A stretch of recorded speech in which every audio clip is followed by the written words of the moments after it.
There's a script we inherit from our parents, preached by our grandparents, and reinforced by every real estate agent grinning at us from a bus stop bench. It's the American dream, the ultimate symbol of adulthood, the supposed golden ticket to middle-class wealth. The message is simple. Rent is throwing money away. You're paying your landlord's mortgage instead of your own. Buying a house is the best investment you'll ever make. We internalize this idea until it becomes part of our identity. We feel ashamed if we're still renting at 30, as if we failed to launch, as if we're financially immature children refusing to grow up. We panic buy homes we can barely afford, stretching debt-to-income ratios to the limit, believing signing a deed makes us financially savvy. But here's the truth. For millions in today's economy, this script is a lie.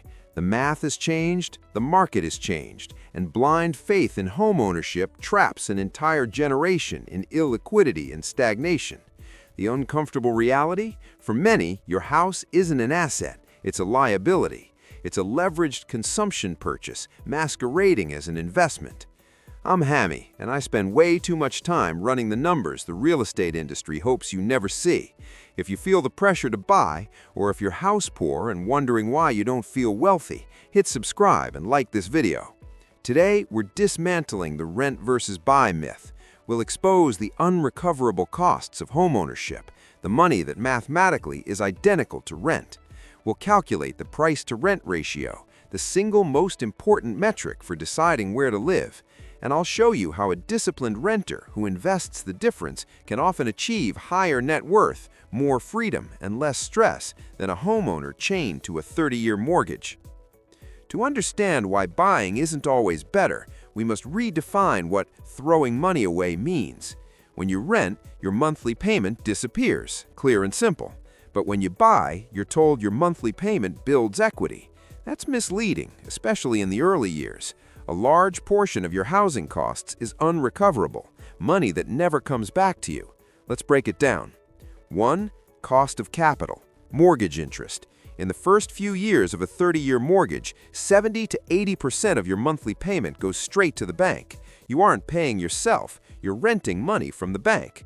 Pay $3,000 a month? Maybe only $400 reduces your debt.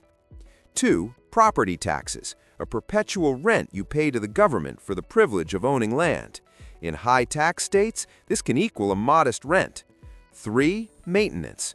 Rule of thumb, 1 to 2% of the home's value annually, covering not just renovations, but essentials like water heaters, roof patches, and pest control. 4. Homeowner's insurance. 5. Transaction costs.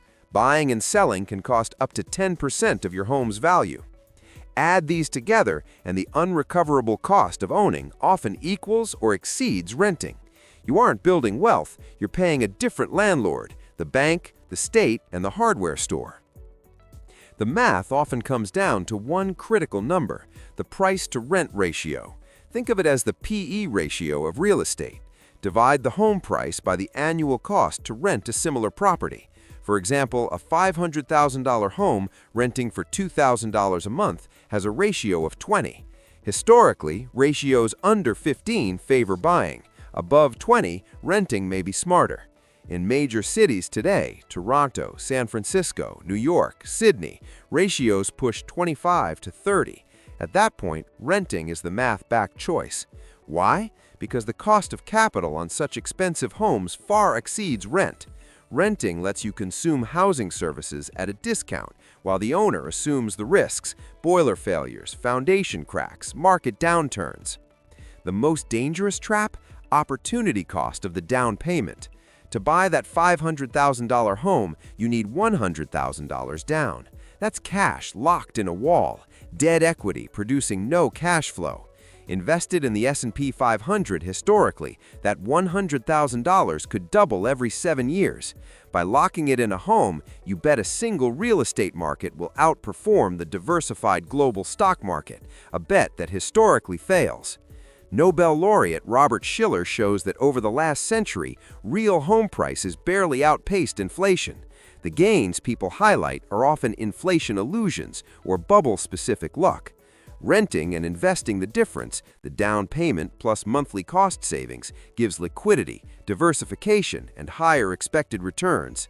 This is the rent and invest the difference strategy, a wealth accelerator turning a house-rich, cash-poor homeowner into a liquid investor. Liquidity and mobility matter too. Your house anchors you.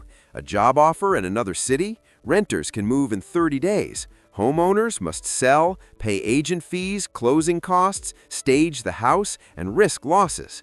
Renting buys optionality, a premium in a volatile world. Yes, mortgages are fixed while rent rises. This is a hedge against inflation. But taxes, insurance, and maintenance rise too. Meanwhile, invested savings can grow 7 to 10% annually, likely outpacing rent increases. Lifestyle matters too. Homeownership is a part-time job, weekends at Home Depot instead of with friends. Every broken appliance adds stress. Renting outsources this, freeing your time to earn, learn, or relax. Pride of ownership comes at the cost of freedom. I'm not saying never buy. It makes sense if you're staying 10+ years, want customization, and the price-to-rent ratio favors it. But don't buy because society says it's mandatory or because rent feels like wasting money. Your house is a consumption choice, not a guaranteed investment. Treating it as your main investment creates a concentrated, illiquid portfolio, vulnerable to disasters or market decline. True wealth comes from income-producing assets, stocks, bonds, businesses that pay you. A house pays you nothing.